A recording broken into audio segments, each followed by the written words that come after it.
Lumaki sa isang bahay ampunan sina Gilbert at Mariel. Si Gilbert ay ulila na. Noong nakaraang 2 taon nang madala siya sa lugar na yon. Samantalang si Mariel ay noong nakaraang araw lamang nadala sa bahay ampunang yon. Isang gabi umiiyak si Mariel. Nagising kasi siya dahil sa isang masamang panaginip. Si Gilbert naman ay nagkataong umihi. Nang paakit na siya sa may hagdan, nakita niya si Mariel. "Oh, bakit umiiyak ka, Mariel?" Tanong ni Gilbert. Lumapit ito sa kanya at umupo sa tabi niya. "Gilbert, napanaginipan ko ang mama ko. Hinahanap niya raw ako." Umiiyak na sambit ni Mariel. "Bakit, Mariel? May naaalala ka na ba sa mga magulang mo? Masasabi mo na ba kina Madre Superiora?" Tanong ni Gilbert. Umiling naman ito ng 2 beses. "Hindi pa. Hindi ko pa rin maalala kung nasan sila at anong pangalan nila." Kinabukasan, muling tinanong ng madre si Mariel. Nakuha nila ito mula sa isang lumang gusali na natutulog sa isang malaking basurahan. Nakita ito ni Mang Boyet na kanilang driver at dinala sa bahay ampunan, ang Hospicio de San Lazaro. Wala itong maalalang anuman at kaya lang nila nalaman ang pangalan nito dahil sa suot nitong kwintas. "Wala ka pa rin bang maalala?" Tanong ni Mother Superiora sa kanya. "Wala pa rin po, pero kagabi, napanaginipan ko po ang mama ko. Sumisigaw siya sa dilim at tinatawag niya ako." Muling napaiyak si Mariel nang maalala ang kaniyang panaginip. "Maari po kayang totoo ang panaginip ng bata?" Tanong naman ni Sister Elaine. "Hindi natin alam. Ang magagawa na lang natin ngayon ay magdasal na sana'y magbalik na ang alaala ng batang ito." Hinawakan na lang siya ni Mother Superiora at niyakap. Matapos siyang kausapin ng mga madre, naupo sa may labas si Mariel. Nakita naman niya ang batang lalaki na si Gilbert at nilapitan siya. "Mariel, anong ginagawa mo riyan?" Umupo ito sa tabi niya. "Huwag mo nang isipin ang panaginip mo. Panaginip lang yun. Balang araw, makikita mo rin sila." Sabi pa ni Gilbert. "Paano naman kung hindi ko naman maalala kung sino ako? At hindi ko alam kung bakit ako nasa basurahan. Ikaw ba? Sa basurahan ka rin ba nakita?" "Ha? Hindi ah." Natatawang sagot ni Gilbert. "Paano ka napunta rito? Nawalan ka rin ba ng alaala?" Tanong niya pa. "Hindi. 10 taon na ako nang mapunta ako rito. Namatay sa isang sunog ang mga magulang ko. Ako lang ang pinalad na makaligtas. Bali magta3 taon na pala ako rito. Kasi birthday ko na bukas. At 13 taon na ako." Nakangiting sambit ni Gilbert kay Mariel. "Mabuti ka pa. Alam mong birthday mo. Ako hindi ko maalala. Kailan kayang birthday ko?" Napapakamot na tanong ni Mariel sa kaniyang kausap. "Gusto mo? Parehas na lang tayo?" "Pwede ba yun?" Inosenteng tanong naman ni Mariel kay Gilbert na noon ay nakasundo na niya. "Oo, pwede naman yun. Basta tayo lang nakakaalam. July 7, 2002 ka pinanganak." Sabi pa ni Gilbert habang nakatingin sa lupa. Doon niya kunenta ang bilang ng edad nito. Ilang taon na ba ako?" Tanong na naman ni Mariel. "Sabi nila, mukhang nasa 9 o 10 taon ka na raw. Di gawin nating 10 taon ka na bukas." Napapapalakpak pang sabi ni Gilbert. "Sige, ano namang wish ko para sa'yo?" Tanong ni Mariel na nakatingin sa kaibigan. "Ako muna. Magdodrawing ako ng cake na may kandila. Tapos hihipan mo ha?" Habang nagdodrawing naman si Gilbert, nag-iisip naman si Mariel ng mahihiling niya para dito. "Ang wish ko para sa'yo? Magkaroon ka ng bago mong pamilya. Yung mayaman. Para sa ganon, ay maging masaya ka na." Sabi ni Mariel sa kanya. "Wow, ang ganda naman ng wish mo para sa akin. Ang wish ko naman para sa'yo, isang araw sana mahanap ka ng tunay mong mga magulang." Sambit naman ni Gilbert. Dumating ang kaarawan ni Gilbert at inisip nilang pareho na kaarawan niya rin yon. Simula noon, iyon na ang itinatak ni Mariel sa isipan niya. Ilang buwan pa ang lumipas At nagkaroon nga ng mayamang mag-asawa na mangingibang bansa ang nagnais na maampun si Gilbert. Natupad ang wish ni Mariel para sa kanya.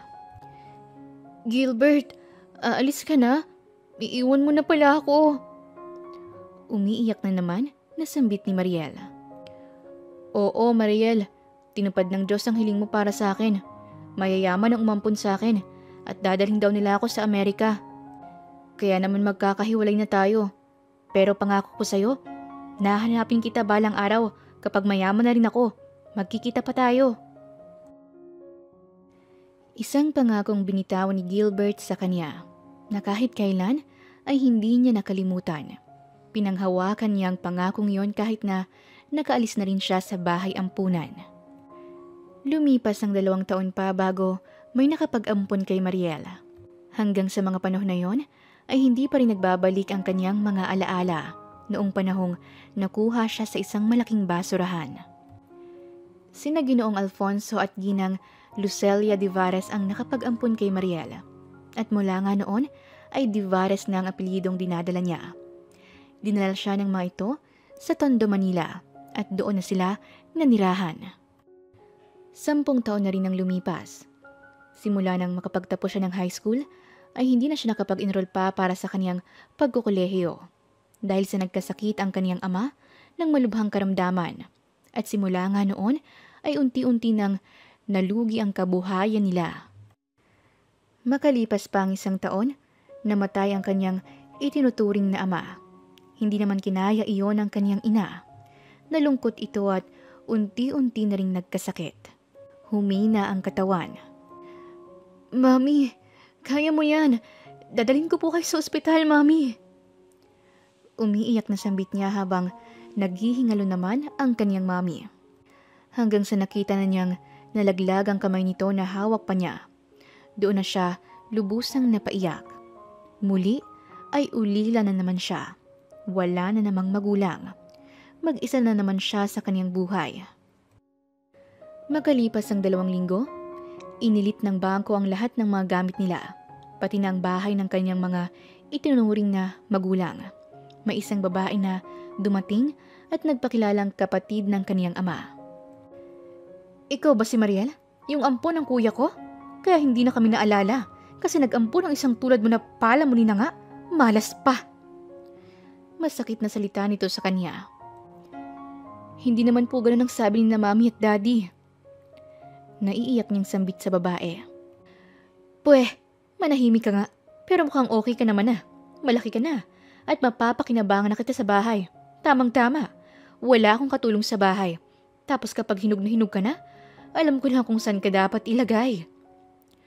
Masama pa siyang muling tinapunan ng tingin nito mula ulo hanggang paa.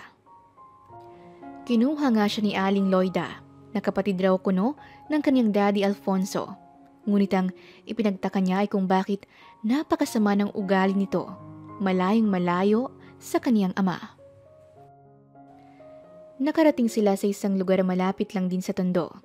Iyong lugar na sobra at talamak na yata sa sobrang sama ng mga tao sa paningin niya.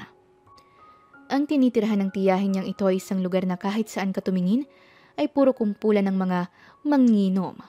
Ilang bar at club na rin ang nakita niyang malapit sa lugar na yon. Kaya naman hindi na siya nagtataka kung bakit ganoon manamit at magsalita ang babaeng nagpapakilalang kapatid ng kaniyang ama.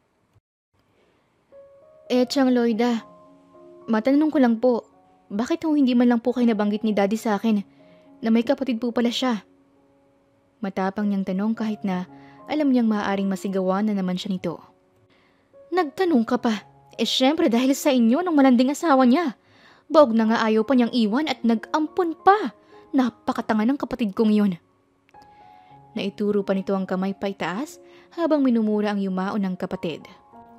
Natahimik na lang siya at medyo masama ang tingin na ipinukol niya sa babae. Kaya lang ay nahuli siya nito na nakatingin siya ng ganon. Kaya naman lumapit ito at sinabunutan siya. Aray! Tiyang naman masakit ho kaya! Sigaw pa niya nang hilahin nito ang patilya niya. Ano? Titingin ka pa uli ng ganyan sa akin? Hindi ako tulad ng ama-amahan mo na tanga at mabait. Hindi nga ho, Chang. Malayo po talaga. Pero hindi po tanga si daddy. Sagot na naman niya kahit na alam niyang masasabunutan siya nito. Nang tangka na namang hahabulitin ng tiyang niya ang tenga niya, mabilis naman siyang nakailag. "Tiyang, tama na po! Huwag na po kayong magalit sa akin!"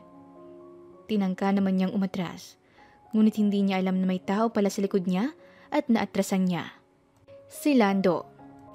"Oh, Mama Loida, nagagalit ka na naman!" Naitago pa siya nito sa likuran. Gwapo si Lando, maskulado, at kahit na punit-punit ang suot nitong t-shirt na ginawang sando, hindi may aalis ang kakisigan nito. "Nako, yung batang yan, ampun ng kuya ko. Ayan, may iuran naman sa akin ng pangangalaga. Talaga yatang bagsakan na ako ng batang patapon." Hiyaw nito sa lalaking tila gusto siyang ipagtanggol. "Grabe naman siya, hindi kaya siya lang ang kumuha sa akin." Pabulong na salita ni Mariel habang nasa likuran ng binatang si Lando. Natawa naman ito sa kanya. "Ano, may sinasabi ka ba?" Hiyaw muli nito na nagkakandahaba ang leeg upang makita siya sa likuran ng may katangkarang si Lando. "Tama na yan, Mama Loida. Ang wrinkles mo naglalabasan kapag nagagalit ka. Halika na, isama na natin siya sa bahay natin." Nakangising sambit ng binata at umakbay pa ito sa ginang. Isang biyuda ngunit maraming ampong kabataang lalaki si Loida. Isa na rin ng anak nitong si Arturo. Si Lando naman ay ampon din itong nakikituloy sa bahay nito. "Oh, ayan, may bago na kayong katulong. Siya si Mariel, pamangkin kong hilaw." "Oh, hilaw? Kailan maluluto yan, Mama Lloyd?" Malokong tanong ni Tasyo. Isa ring binatang nakikitira sa bahay na yon. Maitsura naman ang binatang naroon. Nakita pa niya ang isang binatilyo na kumindat sa kanya. Inis niyang inirapan ang binatilyo. "Wow! Ang taray niyang bago mong ampon." "Pamangkin nga, di ba? Hilaw raw." Batok naman ni Arturo sa kasamang si Tasyo. "Kayong dalawa? Wala na naman kayong magawang matino. Ang kalat dito sa bahay. Umalis lang ako sandali, ganito na naman ang tsura ng sala. Aba, ang lalaki niyo na." "Kaya nga, Mama Loida, salamat dahil dinalahan mo pa kami ng kakatulungin. Marunong bang magluto yan?" Tanong ni Tasyo. Nakita naman niya si Lando na umupo sa sirasirang sopa at nagbukas pa ng TV. "Oh Lando, kumain ka na ba?" Tanong pa ni Aling Loida. Nagtataka naman siya kasi sa lahat ng lalaki roon ay mabait ang pakikitungo nito sa lalaking si Lando. Tingin naman niya ay mas di hamak ngang matanda ito sa dalawa. "Oh, magluto ka na kasi nagugutom na si Lando." Hiyaw ni Aling Loida. Bakit ho, mas mabait kayo sa kanya? May relasyon po ba kayo?"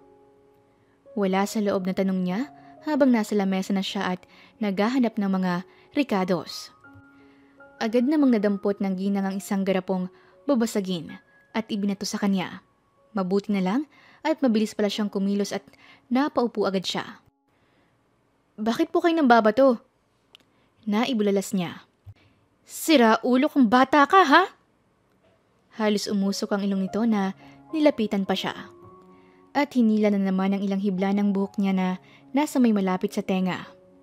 "Ikaw, napakatabil pala ng dila mo, no?" "Aray, hindi ko naman po sinasadya. Siyempre naman po nagtatanong lang." Sigaw pa niya sa tiyahin niya. "Bukas na bukas din? Sa club ka na, ha? Mukhang may alam ka na sa mga relasyon eh." "Tiyang naman, nagtatanong lang naman ho eh." Katwiran pa niya sa matanda. Napatingin naman siya sa mga lalaki. Gulat ang mga ito. At si Lando ay binaril pa siya ng daliri nito. "Ang galing mo palang manginis kay Mama Loida. Ayan tuloy, sa club ka na kaagad." Sambit naman ni Lando. Kinabukasan nga ng sumapit ang 6:00 ng hapon ay pinaligo na siya nito at binigyan ng mga damit na bago lang sa paningin niya. Kahit kailan, hindi pa siya nakapagsuot ng ganong kaiksing bestida. "Tiyang, ano ho ito? Hindi pa ako nakakapagsuot ng ganyang klase ng mga damit." May diin niyang salita. Nang damputin pa niya yung isa, lalo pa siyang nawirduhan. "Ito po ang isusuot ko. May kintab-kintab pa. At ang harapan po napakalalim. Para naman pong luluwang ng dibdib ko rito." Naiiyak na sambit ni Mariel. "Mula ngayon, Riel na lang itatawag ko sa'yo. para madaling matanda ng mga parokyano. Sambit pa nito. Chang, bakit niyo ginagawa sa akin to? Ayoko ng ganitong trabaho. Ipasok niyo lang po akong tindera o di kaya ay waitress. Huwag naman po bayarang babae.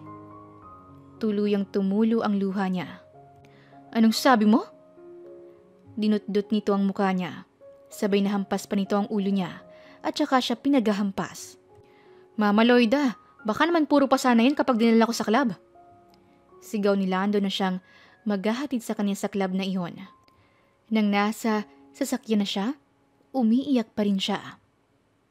Eto, punasan mo ng luha mo, sabi ni Lando. Kuya Lando, hindi ko kayang ganitong trabaho. Please, tulungan mo ako. Umiiyak pa rin niyang salita. Pasensya ka na, hindi kita matutulungan. Pero ito ang may papayo ko sa'yo.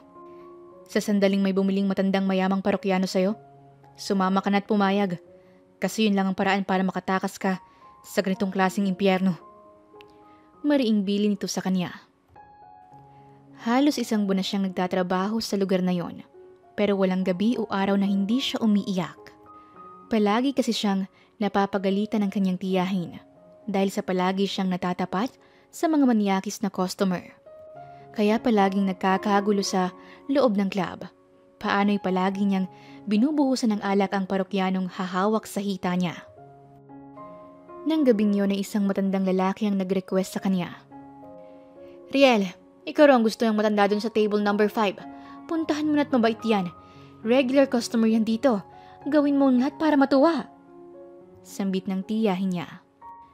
Chang, pwede po bang? Eto na naman tayo eh. Bulyaw nito sa kanya. Nakasimangot siyang lumakad at nilapitan ng table number 5. Nakatingin lang sa kanya ang matandang lalaki. Nakangiti at hindi naman kumikibo. Nag-order lang ito ng maraming alak pero hindi naman naubos. Sir, aalis na po ba kayo? Tanong niyang may pagtataka sa mukha niya. Oo, babalik ako bukas. Napansin ko ang kwintas mo. Sa'yo ba yan? Tanong nito sa kanya.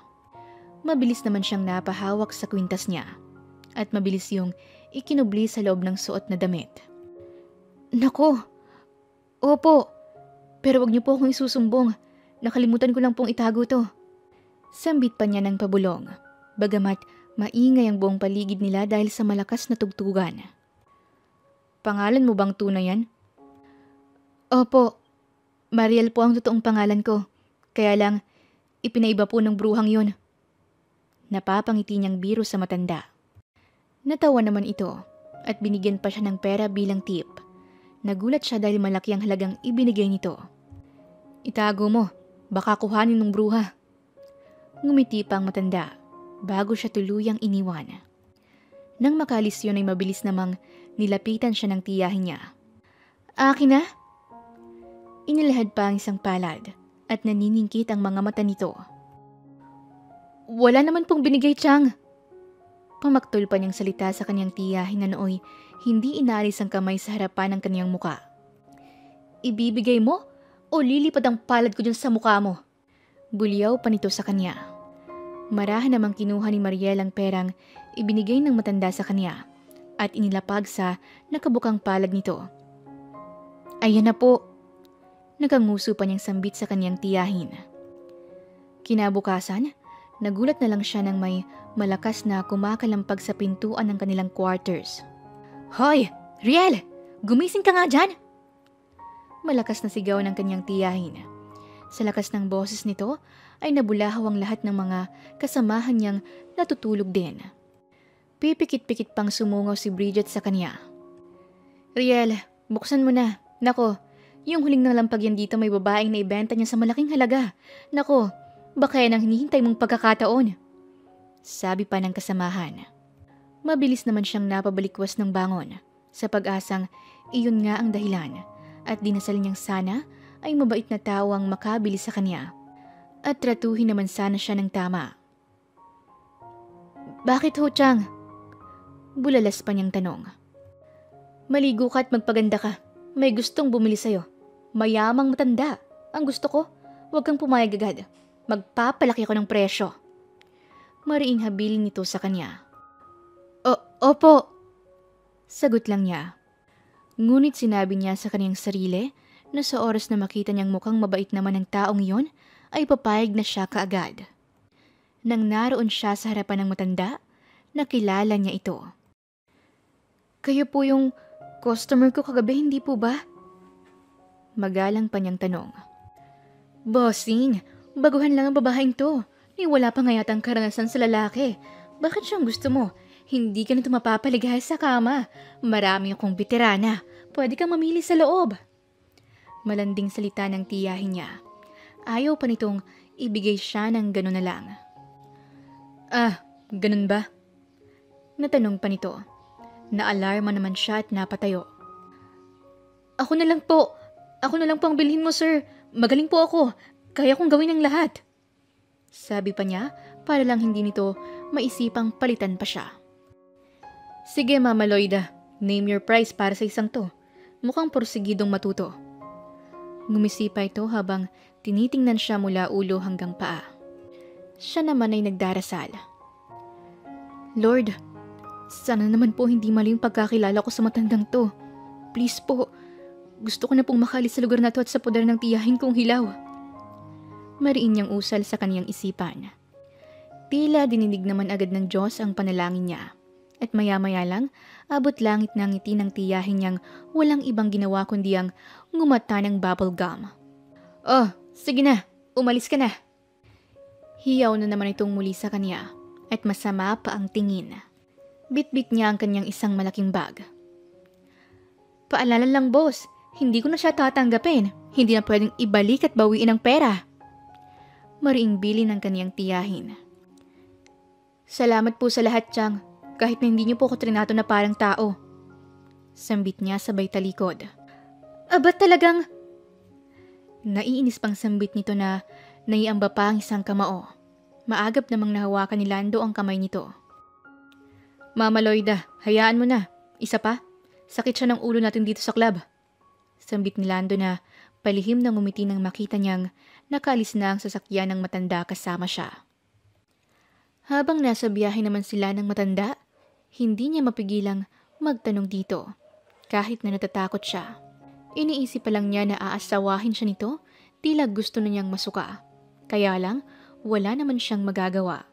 Naisip na lang niya na kung yun ang paraan para lang makalis siya sa impyernong buhay na yun sa club, ay gagawin niya.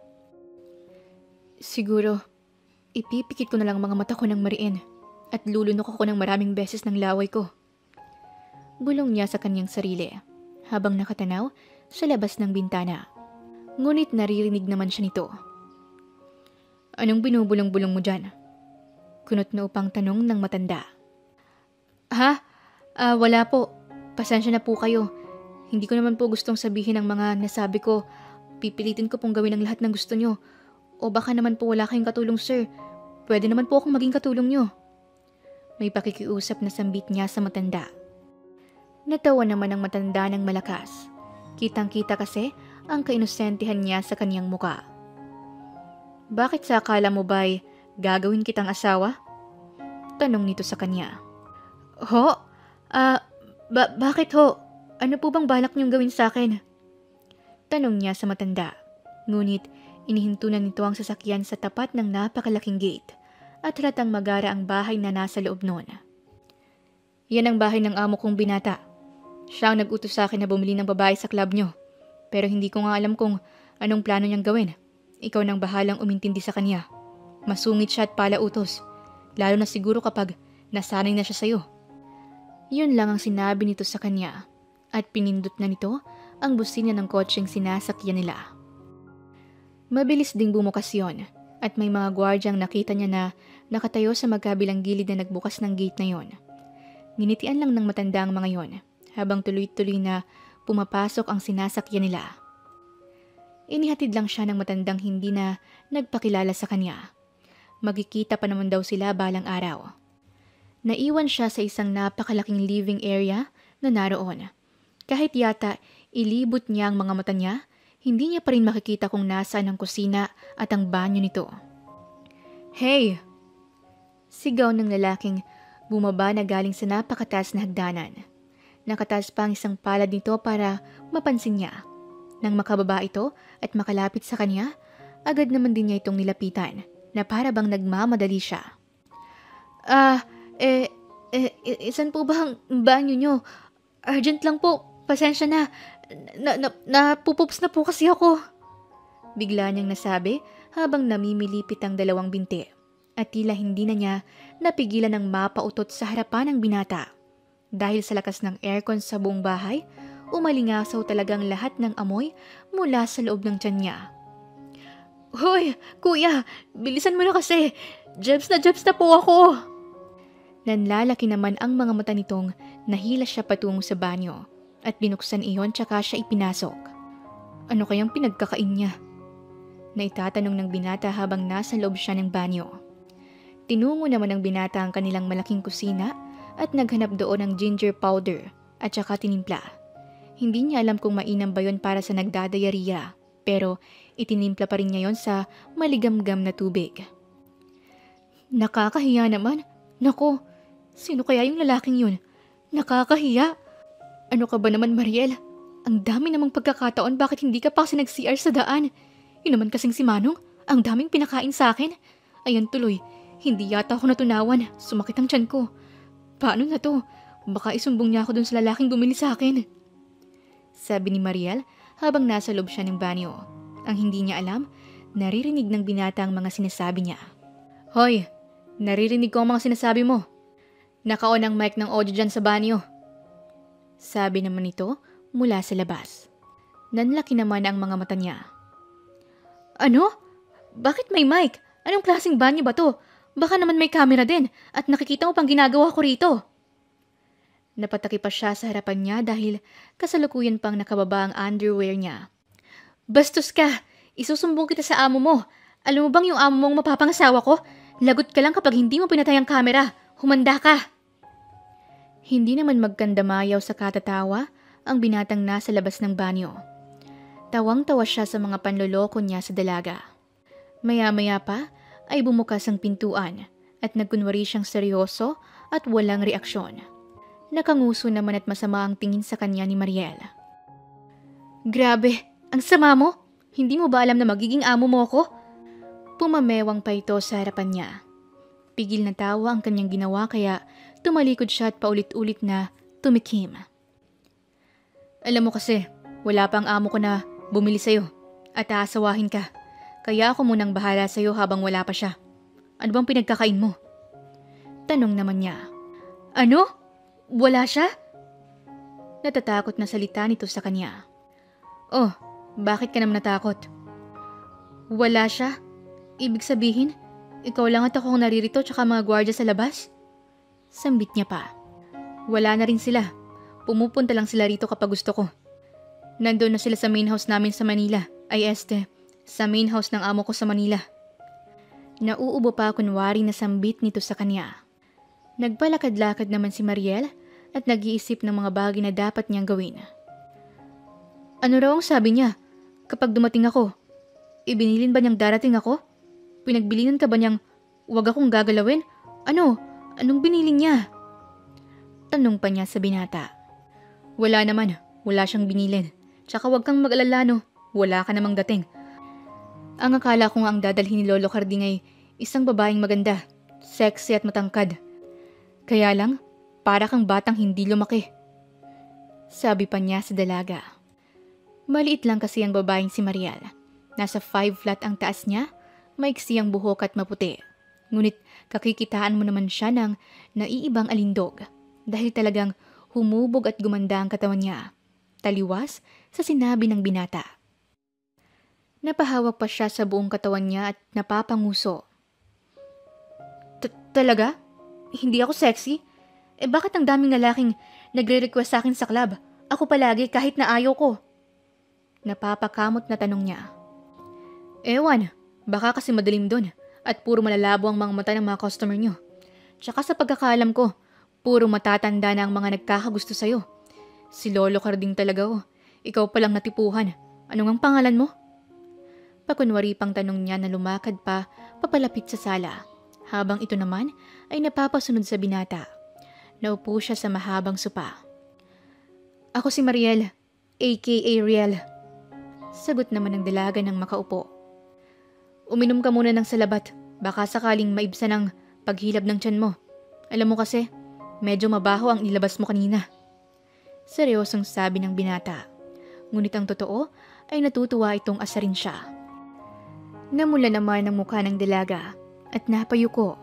Alam niyang hindi talaga kaaya-aya ang amoy ng hanging lumabas sa katawan niya. Alam mo, carbon dioxide yon. Kita mo yan? Tsaka yun? Turo pa niya sa mga malalaking halamang palmera na nasa bawat sulok ng malawak na sala. Dahil sa pinakawalan ko kanina, nabuhayan sila. Mayabang pa nitong sambit para lang alisin ang hiyang nararamdaman. Talaga? Napapahalukip-kip pang tanong ng binata sa kanya at tumingin ng alanganin. Oo, ang mabuti pa, magpapahinga na ako. San bang kwarto ko? Kailangan ko mag-beauty rest para pagdating ng amo mo magandang maganda na ako. Tumatagilid pa ang mukha niya habang tumatayo. Tumayo rin ang binata para ihatid siya sa kwarto niya. Nang naroon na sila at nakapasok na siya, bigla naman siyang napaharap sa binata. Oh, alis ka na. Baka mamay may gawin ka pang masama sa akin. Sabi pa niya sa binata. Pwede ba? Huwag kang tamang hinala. Sambit pa nito, sabay hawi sa mukha niya para paalisin siya sa bukanan ng pintuan. At tuloy-tuloy na pumasok sa kwarto. Ituturo ko lang sa yung paggamit ng mga bagay dito sa kwarto mo. Para naman hindi ka maging malaking abala sa akin. Ano? Nanlaki naman ang mga mata niya, sabay bumilog ang mga labi. Talaga ba? Bakit? Palagay mo hindi ko alam gumamit niyan? Meron din yan sa kinalakihan ko, no? Dati mayaman kami. Hindi nga lang ganito kayaman. Oh, talaga? May ganito ba sa banyo niyo? Nakataas ang isang kilay na tanong ng binata. Hawak nito ang shower na may heater. Ano naman yan? Shower lang naman yan Pasinghal pa niyang nasabi sa binata. Akala mo lang simpleng shower yan, pero nakikita mo ba yan? Binuksan ng binata ang shower. Nanlaki ang mga mata niya nung makita na umuusok ang tubig na lumalabas sa shower. Kitam, kung hindi ko ituturo sa'yo to, baka mamaya maligo ka. Malalapnos talagang balat mo. Ayoko namang sisihin mo ko kapag napaso ang mukha mo. Sambit pa nito. Itinuro naman ito kung paano paiinitin at palalamigin ang tubig sa heater shower. Matapos niyang ituro kay Mariel ang mga kagamitan sa banyo, sunod naman niya itong dinala sa walk-in closet. Nanlaki naman ang mga mata ni Mariel nang makita ang mga mamahaling mga gamit pang babae at mga damit. Mayroon ding mga mamahaling alahas, branded na sapatos at pati mga make-up ay naroon na rin. Sa loob ng walk-in closet ay may vanity mirror na rin kung saan maaari na siyang maglagay ng anumang kolorete sa kaniyang muka. Lahat ba ng mga to sa akin? Nanlalaki pa rin ang mga mata niyang naitanong sa binata. Siguro, kung ikaw na talagang babaeng hinahanap ni boss. Nakahalukip-kip ang sagot nito, na ang totoo ay ito naman talaga ang boss na sinasabi nito. Nang gabing yun, iniwan na siya ng binata sa silid niya. Nakapaligo na rin siya at nakapagbihis ng damit na dala niya. Nahiya siyang galawin ng mga gamit na ipinakita sa kanya ng lalaking inaakala niyang tauhan lang ng lalaking bumili sa kanya. Sino kaya yung lalaking bumili sa akin? Naitanong niya sa kanyang sarili habang nakaupo pa sa harap ng vanity mirror na nasa labas naman ng walk-in closet. Grabe, ang yaman niya, pero masyadong pabibo. Nagtatago pa. Ilang tao nang nakaharap ko, hindi ko pa rin siya nakikilala. Siguro bukas, magpapakilala na yon at sasabihin niyang, sorry my love, kasi hindi kita pinagkaabalahang makita kagad. Kung alam ko lang, di sana nayakap kita kagad. Natatawa pa niyang iniba ang boses niya. Inilingon pa niya ang kabilang side ng mukha niya habang nakikita siya sa salamin at kunwari ay kausap niya ang lalaki. Okay lang my loves. Palagi ko namang nauunawaan ang sitwasyon mo. Sabi pa niya habang yakap ang sarili. Ngunit nang mapamulat siya ng kanyang mata, nakita niyang binatang nakangisi at pinagmamasdan lang pala siya sa may pintuan. Ay buteteng laot!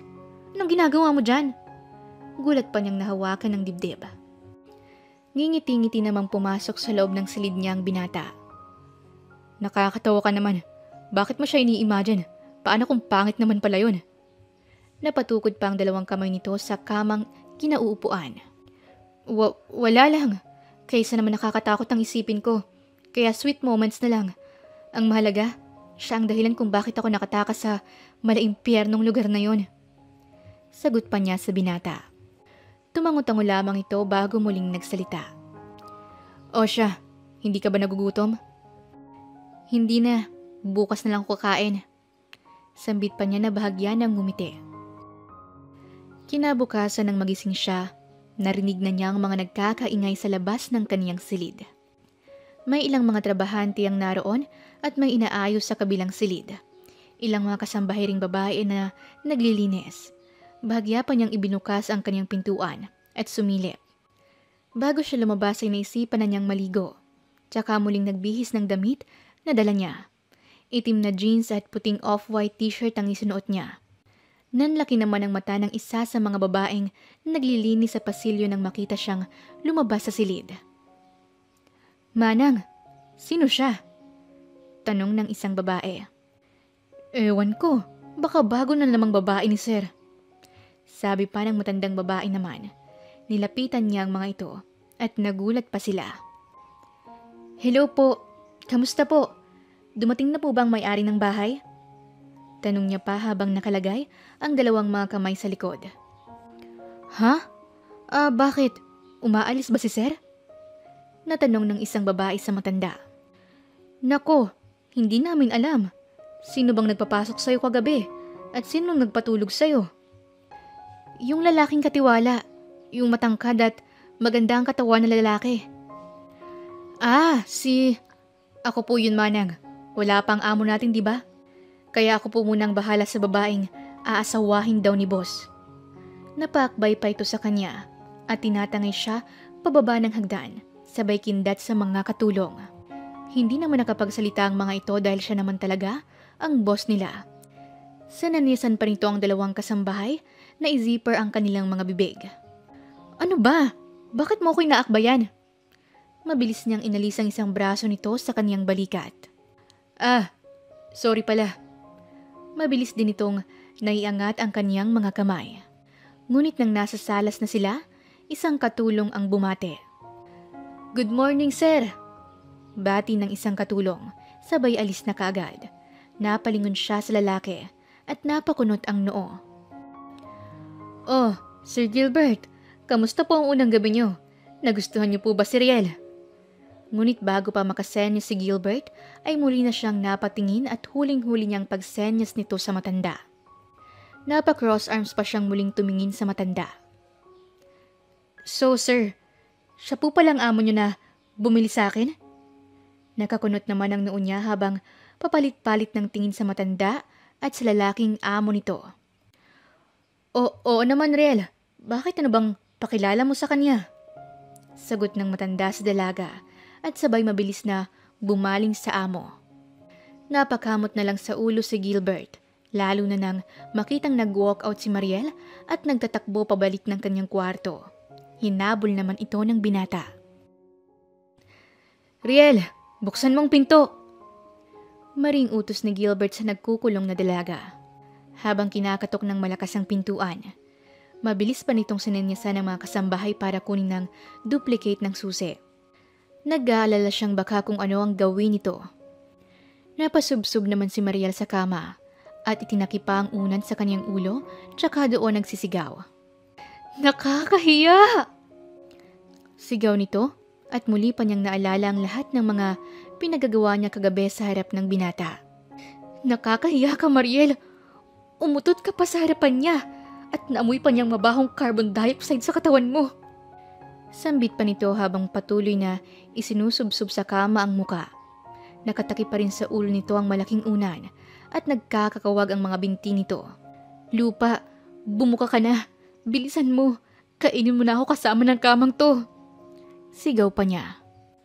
Samantalang hindi niya namamalayang nabuksan na ni Gilbert ang pintuan ng kwarto niya. Sinenyasan naman ito ang mga kasambahay na umalis at iwan sila. Marahang isinara ang pintuan at saka sumandal sa pader. Nangingiti siya habang naiiling habang pinagmamasdan ng dalaga sa ginagawang pag-i-emote. Kapag bumuka ang lupa, sana naman huwag isama ang kamang kinadadapaan mo. Medyo mahal kasi ang bili ko dyan. Mahina niyang salita at naipamulsa pa ang dalawang kamay. Bigla naman siyang napatingin at napabangon. Paano kang nakapasok? Tinuro pa niya ng isang hintuturo niya ang binata. Ikaw ha? Kagabi ka pa biglang nakakapasok dito sa loob ng kwarto ko. Kasi hindi mo alam na may powers ako at maya-maya lang magbabagong anyo na ako.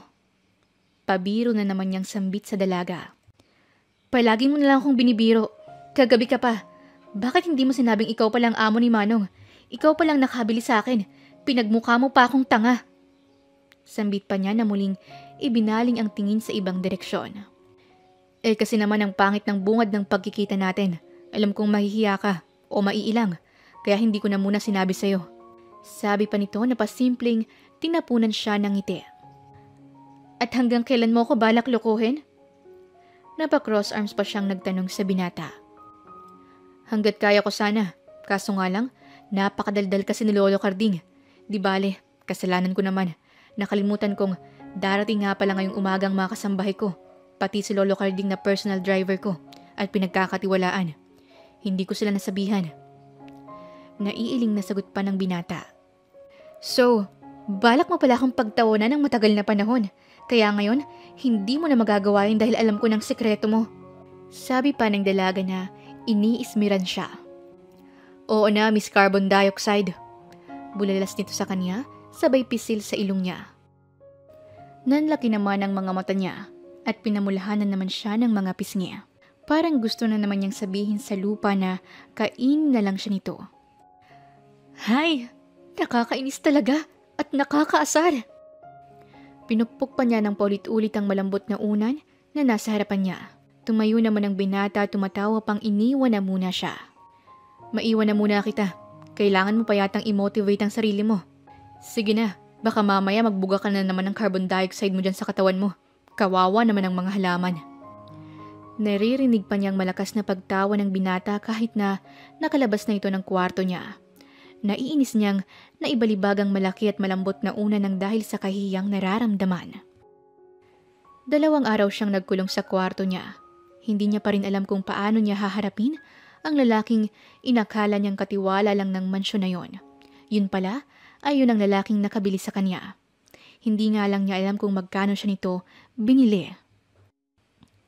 Habang nasa silid siya, lumabas siya ng terrace at nakatapat pala yon sa swimming pool. Nakita niyang may isang lalaki roon na bisita ng binata. Nang pagmasdan niyang maigi at nang mas lumapit pa siya ay nakilala niya ito. Si Lando?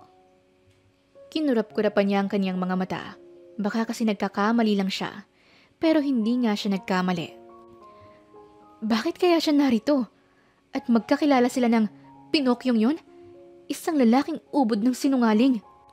Naiinis na naman siyang napairap dahil naalala muli niya ang ginawang panloloko ng binata sa kanya.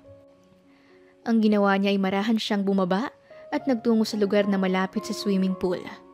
Doon siya tumayo sa may likod ng malaking salamin na natatakpan ng kurtina. Wow! 5 million? Not bad. Pero ang laking halaga naman yata nun para bilhin mo siya kay Mama Loida. Pero alam mo, nang makita ko yung suot niyang kwintas, naalala ko agad na siya yung... Hindi naman naituloy ni Lando nang makitang nag-iba ang hilat siya ng mukha ng kaibigang nakalubog sa tubig. Mabilis na napalingon si Lando. So, magkakilala pala kayo. Ikaw si Lando, hindi ba? Kilala kita. Kailan pa ba kayo nagkakilala? Kaya ba sinabi mong kapag may nag-alok sa akin na matanda at gusto kong bilhin ay pumahig na ako? Nakataas ang kilay niya at masama ang tingin sa 2 lalaki. O bakit? Tama naman na. At least, nakalis ka sa poder ni Mama Loida, yung tiyahin mong hilaw. Sinabayan pa nila ng tawa. Hindi kayo nakakatuwa ha. Isa ka rin palang sinungaling. Pareho kayong si Pinocchio. Eto, salat na salat ko na ang ilong niyong mahaba dahil sa ubod kayo ng mga sinungaling. Sambit niya sa 2, sabay talikod at parang sundalong mabibigat ang mga paa na inihahakbang palayo. Natawa naman ng dalawang lalaki. Si Gilbert ay biglang napaahon sa tubig habang ngingising-ngising sinundan ng tingin ng dalaga. Nakakatuwa siya. Ang bilis niyang lokohin. At napaka-cute ng mukha lalo na kapag nagagalit. Kung ano-anong salita pang mga lumalabas sa bibig niya. Sambit pa ni Gilbert. Oo, pero alam mo, naging sakit siya ng ulo sa club. Hindi ko alam kung ilang parokyano ang nabuhusan niya ng alak sa ulo. At sinubuan niya ng mani sa bibig. Minsan, naghanda pa siya ng pangkuryente. Lahat ng manghihipo sa kanya, ganun ang ginagawa niya. Natawanan naman silang pareho. Natagalan ka naman kasing papuntahin si Lolo Carding. Sabing muli ni Lando. Basta tol, salamat sa pagbabantay mo sa kanya ha. Ang tagal ko siyang hinanap. Akala ko hindi ko na siya matatagpuan. Sambit ni Gilbert na naguntugan pa ang kanilang kamao. Tanda ng pagkakaibigan. Wala yun. Pasalamat ka't hindi ko nakakalimutan ng itsura ng kwintas na ipinakita mo sa akin na siyang ebidensya at katibayan. Pero bilib din ako sa kanya kasi matapang siyang babae at alam niya kung papaano niya pangangalagaan ang sarili niya. Oo nga eh, pero ang isa pang inaalala ko ay yung sakit niyang kalimot at hanggang ngayon, ipinapahanap ko pa rin ang mga tunay niyang magulang. Sa tingin mo, buhay pa sila? Tanong ni Lando. Oo sa tingin ko at kailangan ko silang mahanap. Isa yun sa mga ipinangako ko kay Mariel nung mga bata pa kami. Hiniling namin na mahanap niyang mga tunay niyang magulang. Makalipas ang 1 linggo, nagsialisan ang mga kasambahay at hindi niya yon namalayan. Isang gabi, nakadama siya ng gutom kaya naman naisipan niyang bumaba sa kusina at kumuha ng makakain. Patay na palang lahat ng ilaw. Siya naman ay nangangapa para mahanap ang daan patungo roon. Kaya naman nang makarating siya, agad niyang binuksan ang refrigerator.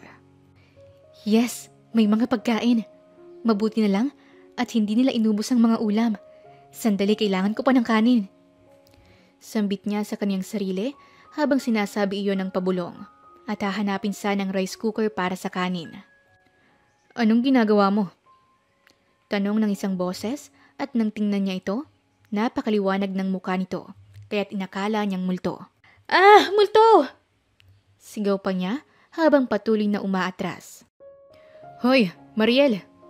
Sambit nito sa kanya. Tsaka pa lang siya napatigil ng tuluyang buksan nito ang ilaw. Tatago-tago kasi sa dilim, tapos matatakotin naman pala. Nakangisi pa ito. Oo na, wala ka nang ginawa kundi ang asarin ako. Nakairap na namang sambit niya sa binata. Ikaw kasi, hindi ka kumakain kapag tinatawag ka para kumain. Yun pala, sa gabi ka parang aswang na gumagapang dyan. Tingnan mo nga yung itsura mo, hindi ka man lang magsuklay. Napahalukip-kip nitong sermon sa kanya. Gutom na ako kaya tama ng sermon mo kasi kakain na ako. Umiirap na naman itong salita sa kanya habang nagsasandok ng kanin. Kakain ka rin ba? Naitanong niya. Oo, nagugutom rin ako eh. Sagot naman ito. Nasaan ang mga kasambahay mo? Wala sa loob na naitanong na naman niya sa binata. Wala na silang lahat. Baka next week pa o sa susunod na buwan na sila bumalik. At dahil walang katulong, ikaw ang gagawa ng lahat. Pananakot pa ni Gilbert sa dalaga. Okay lang, kaya kong gawin lahat ng mga ginagawa nila. Pero sa isang kondisyon. Sabi pa niya. Ano naman yun? Tanong ng binata. Palayain mo na ako. Mahina at malungkot na salita ni Mariel. Bakit? Ayaw mo ba dito sa bahay ko? San ka naman pupunta kung aalis ka? Tanong niya sa dalaga. Napalapit pa siya sa tabi nito habang tinitingnan ng pagsasandok ng dalaga ng kanin. May hahanapin akong mga tao. Una yung kaibigan ko. Pangalawa, ang mga magulang ko. Baka sakaling mabuo kong muli ang pagkatao ko. Ayokong mabuhay sa mundong to ng nag-iisa. Napaiyak na si Mariel dahil sa naalala niyang mag-isa na lang siya sa buhay. Hindi ka mag-isa. Nandito ako at hindi na kita hayaang mawala pa sa buhay ko. Mabilis na hinawakan ni Gilbert ang mga kamay ng dalaga. Natulala naman at napapakurap-kurap pa si Mariel habang nakatitig siya sa mga mata nito. Nanlaki palalo ang mga yon nang mabilis na lumapat ang mga labi ng binata sa labi ng dalaga. Mabilis niyang naitulak ang binata. "Huwag mo kong halikan. Hindi pwede. Iisang lalaki lang minamahal ko at iniingatan ko ang sarili ko dahil alam kong balang araw, magkikita kami." "Paano pala kung hindi na kayo magkita? O kaya matanda na kayo bago kayo magkita?" "Hindi yun mangyayari dahil alam kong hahanapin niya ako. Alam kong isang araw, magkikita kaming muli. Mayaman siya. Kaya niya akong hanapin." Tiwalang sambit ni Mariel. Doon lubos na napahanga si Gilbert. Hindi niya akalaing ganun kalaki ang tiwalang ibinigay sa kanya ni Mariel, kahit na noon ay mga bata pa sila. "Yun naman pala, bakit hindi mo ako nakikilala?" Tanong niya sa dalaga. Isang tanong na nagpatigagal sa dalaga. Hindi ito makapagsalita at napatitig na lang sa kanya. "Anong ibig mong sabihin?" "All this time, hinihintay mo pala ako. Pero una pa lang, hindi mo na ako nakilala. Paano mo ako makikita? Naghihintay ka sa isang taong wala ka man lang naaalala tungkol sa kanya." "Riel, ako si Gilbert. Ako ang lalaking hinihintay mo. Ang lalaking nangako sa'yo na hahanapin kita." Nakalahad ang mga kamay ni Gilbert. Hinihintay niya ang paglapit ng dalaga sa kanya.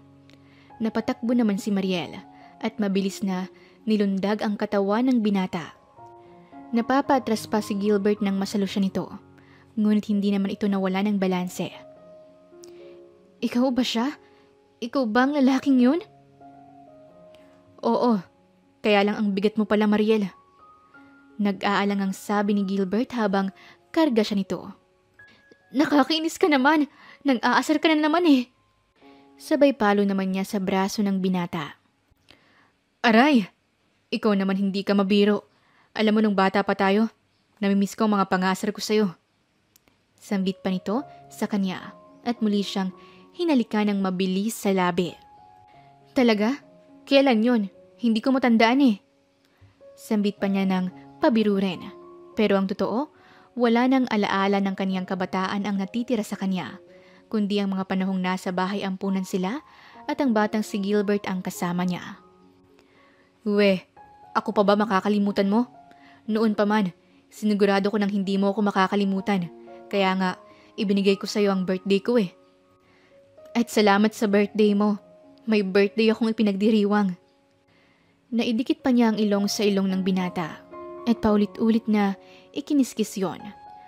Hanggang sa nauwi na nga sa paghahalikan ang kanilang paglalambingan. Ilang araw mula nang malaman ni Mariel na si Gilbert ang mayamang lalaki na bumili sa kanya, buhat sa isang madilim at malaimpyernong lugar na kinasasadlakan niya. Naging masaya ang buhay nila. "Carbon, halika, aalis tayo." Tawag ng binata sa kanya. "Alam mo, ang sweet mo rin no. Carbon talagang itatawag mo sa akin?" Nakasimangot na tanong niya sa binatang nangaasar na naman sa kanya. "Bakit ba? Sa natutuwa ako kapag yun ang itatawag ko sa'yo eh. Diba? Unique naman yun. Yun na lang." Nakangising sambit ng binata. "Nakakainis ka. Maaalala ko na naman ang kahiyang dinanas ko sa'yo nung una tayong magkita. Diyan nagsimula ang kasinungalingan mo." Bumunghalit na naman ang tawa ang binata. At sa halip ay niyakap na lang siya nito at nilambing. "O sige na nga, anong itatawag ko sa'yo? Babe? Love? Honey?" "Ewan, bahala ka dyan. Wala na lang para masaya." "Okay na kasi ang Carbon." Tumayo na ito at hinila siya palabas ng pintuan. Pagsakay pa lang niya ay may iniabot na ito sa kanya. Nakalagay sa paper bag, tsaka ito tuluyang umupo sa driver's seat. "Ano naman kaya ito? Suhol." Nakaismid pa ring sabi niya. "Hindi huwag ka nang magalit babe." Sabi pa ng binata habang pinapaandar ang makina ng sasakyan. "Buksan mo na." Masuyong utos nito sa kanya. Binuksan naman niya yon. Nanlaki ang mga mata niya nang makita ang maliit na kahon ng cellphone. "Wow! Smartphone?" Tanong pa niya at ipinagpatuloy ang pagbukas ng kahon. "Bakit babe? Ngayon ka lang ba nakahawak ng smartphone? Hindi ka ba binigyan ng mga umampon sa'yo nun?" Medyo nalulungkot namang tanong ng binata. Binigyan. Kaya lang, naibenta ko rin yon nang magkasakit si Daddy. Mula nun, hindi na ako nakabili. Tiningnan na lang niya ang dalaga habang nakadarama ng pansamantalang lungkot para rito. Nagulat ito nang huminto sila sa isang private clinic. Bakit tayo nasa isang clinic? Takang tanong ng dalaga sa kanya. Oo, kasi kailangan nating patingnan ka kung anong nangyari sa amnesia mo. Noon kasi nakalimutan mo ang pangalan mo at mga magulang mo. Kailangang malaman natin kung may pag-asa pa bang bumalik ang mga alaala mo. Marahan siyang inalalay ni Gilbert pababa ng sasakyan at iginiya siya papasok ng klinik. Matapos nun, nalaman nilang panahon nga lang raw ang makakapagpabalik ng mga alaalang yon. Ang naging sanhi ng kanyang pagkalimot ay ang trauma na pinagdaanan niya ng mga panahong yon na nawalay siya sa kanyang mga magulang. Babe, hayaan mo. Darating ang time na babalik pa rin ang mga alaala mo. Hayaan mo lang at pasasaan ba? Malalaman rin natin ang mga nangyari sa'yo. Sana nga, Pin. Sagot niya naman sa binatang masyadong seryoso ng mga sandaling yon. Oh, sino naman si Pin? Gulat nitong tanong. Pin, short for Pinocchio. Sabay napataki pa siya ng 2 palad dahil sa hindi niya mapigilang mapabunghalit ng tawa. Ah, ganon. Halika nga dito. Sabay yakap sa kanya ng binata at pinaghalikan siya sa kaniyang mga pisngi. Kulang kayata sa yakap at halik eh. Sabi pa nito sa kanya. Samantalang, isang mayamang babae ang matagal nang may hinahanap na kapatid ang lumapit kay Lando. Lingid sa kalaman ng lahat ang pagiging private informer detective ni Lando. Tulad nga ng pagkakataong nahanap nito si Mariel, isang babaeng lumapit sa kanya ng palihim para ipahanap ang isang batang nawala 10 taon nang nakakaraan. Ikaw ba si Mr. Marco Urbano? Yes, aka Lando, at your service, ma'am. Okay, hindi ako interesado sa buhay mo. Ang kailangan mong gawin ay hanapin ang kapatid kong nawawala. 10 years old siya nang mawalay siya sa aming mga magulang. At ito ang lumang picture niya at isang kwintas na katulad nito. May inilabas pa itong isang kwintas na naging napakapamilyar sa binatang si Lando. Teka, sa'yo ba ang kwintas na to? Tanong nito sa dalagang kaharap. At sino ka nga pala? Marieta Gonzaga ang pangalan ko. Actually, ang kwintas na yun ay sa mama ko. Magkapangalan kasi ang mama ko at ang kapatid kong nawawala. Kaya pareho ng kwintas na yun ang ipinagawa ng papa ko noon. Isinuot nga sa kapatid ko ang duplicate ng kwintas. Pagkatapos noon, nagkaroon ng isang malaking gulo at nawala ang kapatid ko. Please help me na mahanap ang kapatid ko. Sambit pa ng dalagang si Marieta Gonzaga. Okay, mag-iwan ka sa akin ng kontak mo. Kapag tinawagan kita, ibig sabihin may balita na tungkol dito. Umalis si Lando dala ang hinala niyang iyon na ang kapamilyang hinahanap ng kaibigang si Gilbert para sa dalagang si Mariel. Agad niya itong tinawagan at ipinaalam ang pagpunta niya sa mansyon nito. Oh, Tol, tuloy. Mabilis namang tumuloy si Lando. Tol, may mahalaga akong pakay, kaya ako narito. Saad pa nito habang nagmamadali ring tumungo sa sala nila. Hindi na ito nagulat nang makita si Mariel na naroon sa sala at nanonood ng TV. Ngunit nang makita naman ito ang binata, ay umayos ng upo at maagap na pinatay ang telebisyon. Kuya Lando, bakit nandito ka? Tanong ng dalaga. Wow, parang may nag-iba. Parang bumait ng wild animal ng club. Palatak ni Lando. Kuya Lando talaga. Kalimutan mo na yung mga pinagagawa ko sa club. Deserve nila yon. Mga animal din kasi sila. Palatak naman ni Mariel sa binata. By the way, Tol, ang ipinunta ko rito, may isang babaeng nagpapahanap sa akin ng isang babaeng may ganitong kwintas. Inilabas ni Lando ang kwintas at nanlaki naman ang mga mata nilang pareho ni Gilbert.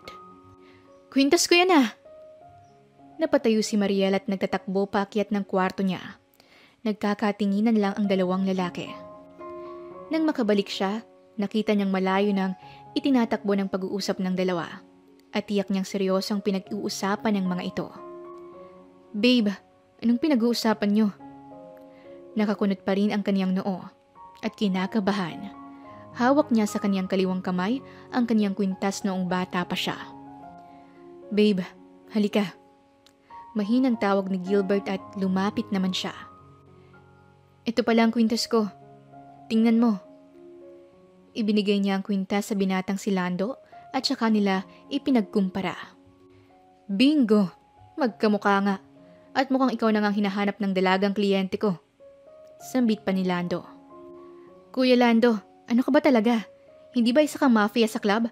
Ang alam ko pinuno ka ng mga nagbebenta ng mga kababaihan sa club. Nagtatakang tanong ni Mariel. Babe, hindi yun ang totoo niyang identity.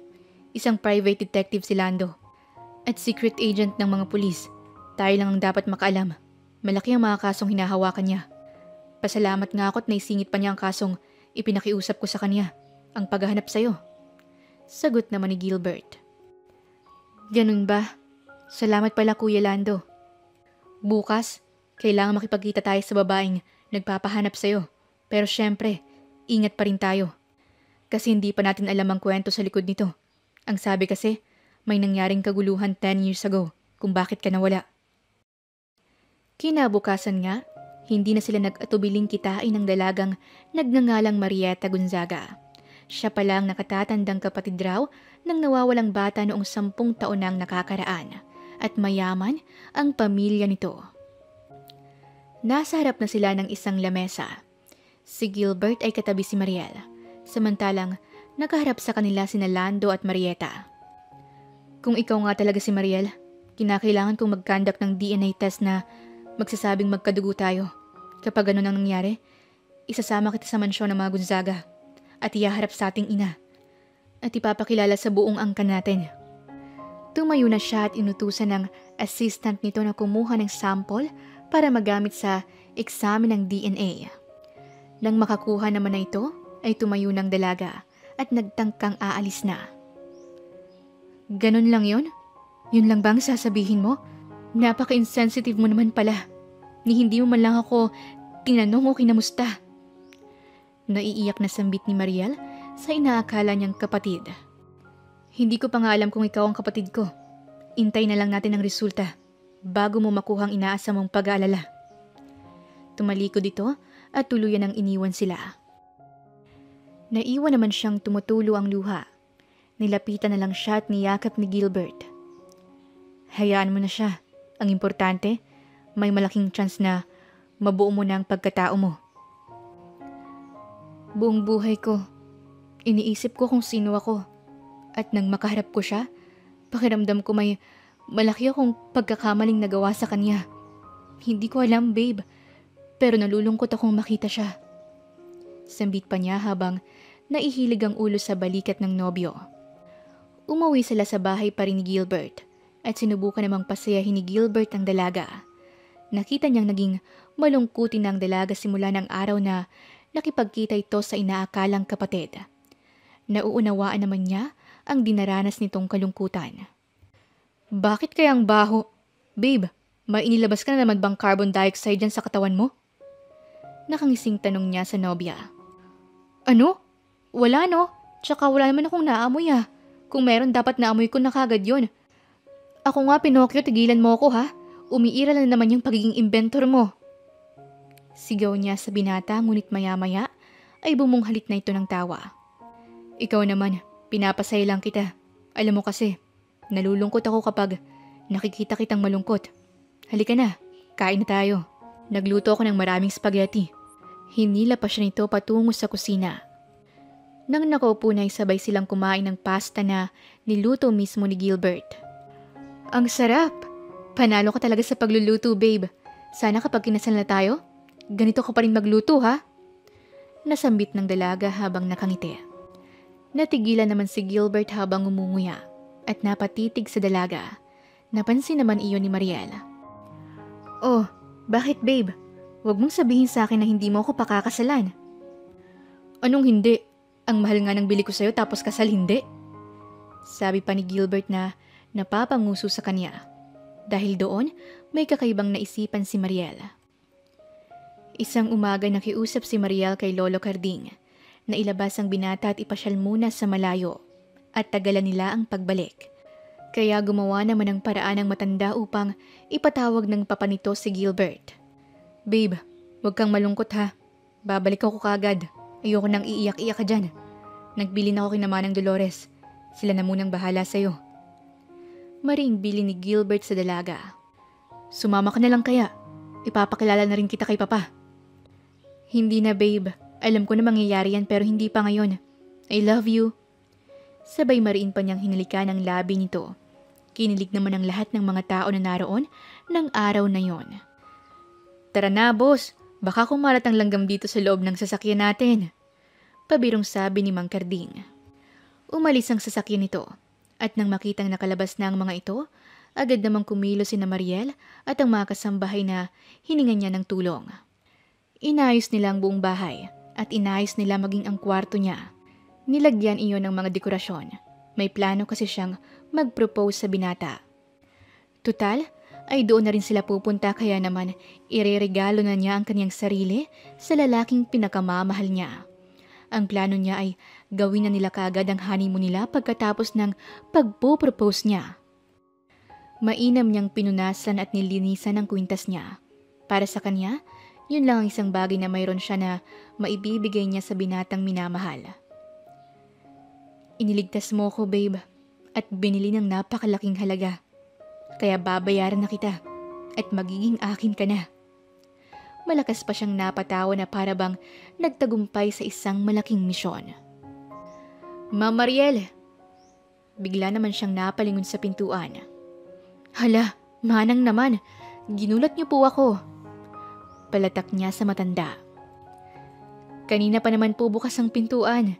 Gusto ko lang pong sabihin sa inyo na natutuwa ako kasi kayo talagang nagkatuloy ni Sir Gilbert. Alam niyo kasi, si Sir, bata pa ng ampunin ng mga amo ko.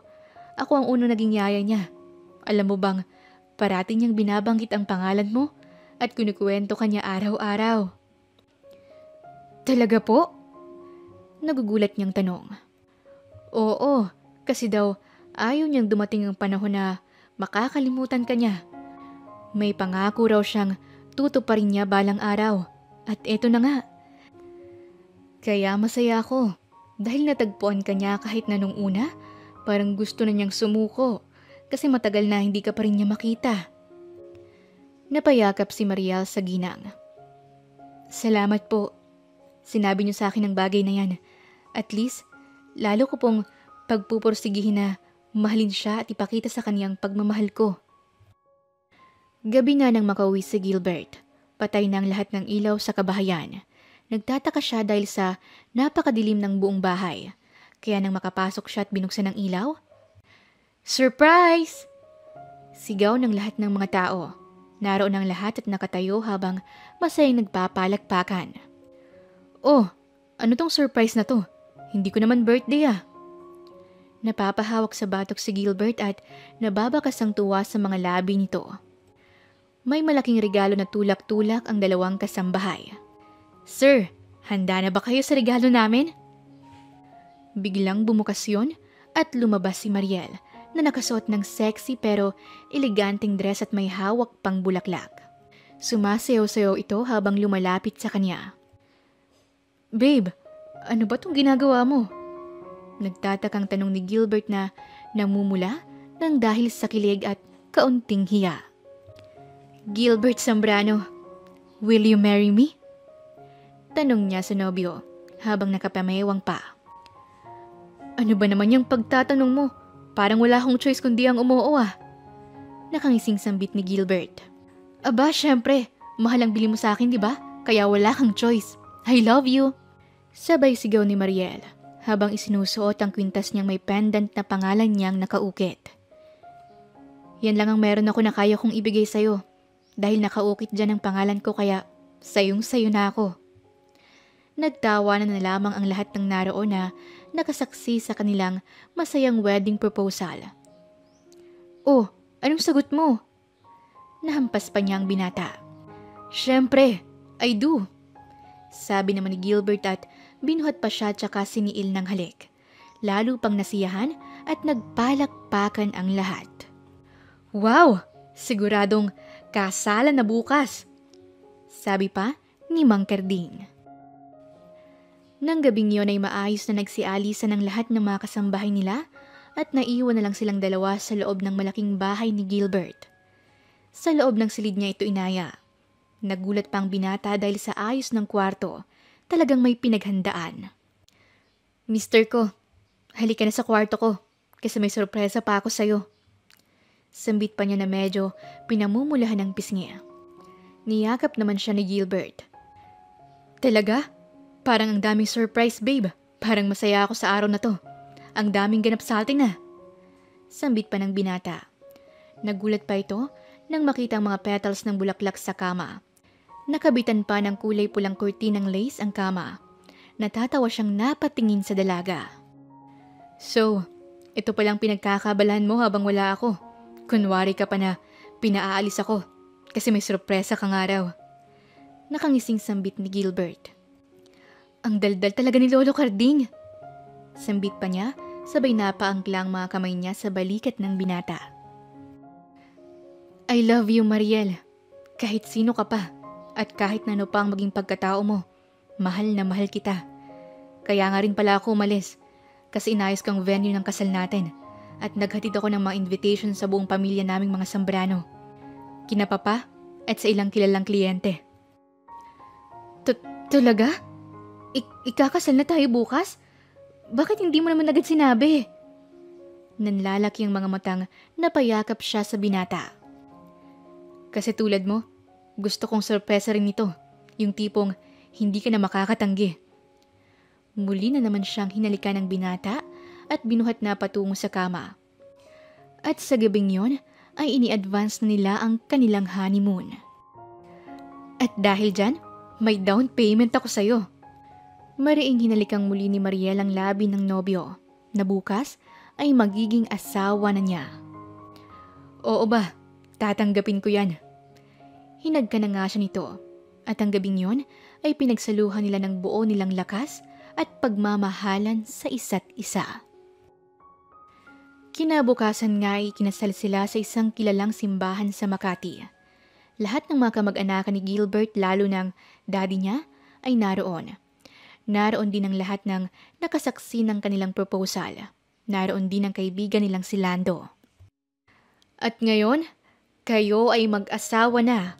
Humayo kayo at magpakarami. Nakangising sambit ng pari na nagkasal sa kanila. Ay talaga po, Father, magpapakarami kami. Sabay sunggab na naman ni Mariel sa asawa at yumakap sa kanya. Ang klingi talaga ng asawa ko. Sambit pa ni Gilbert. Wow, congratulations! Bati ni Lando sa kanila. Salamat tol. Nag-umpugan pa nga ang kanilang mga kamao. Ngunit, nagulat ang lahat ng pumarada ang isang mamahaling sasakyan. Bumababuhat roon ang isang mayamang babae na nakaupo sa wheelchair. Tulak-tulak naman yon ang babaeng kilala na rin niya, si Marieta Gonzaga. Anak? Nakalahad ang dalawang kamay nito at ninanais siyang yakapin. Kaya lang ay hindi ito makalapit dahil sa lumpo na ito. Ito ang DNA test at ikaw ang nawawala kong kapatid at siya ang mami natin. Siya ang iyong tunay na ina.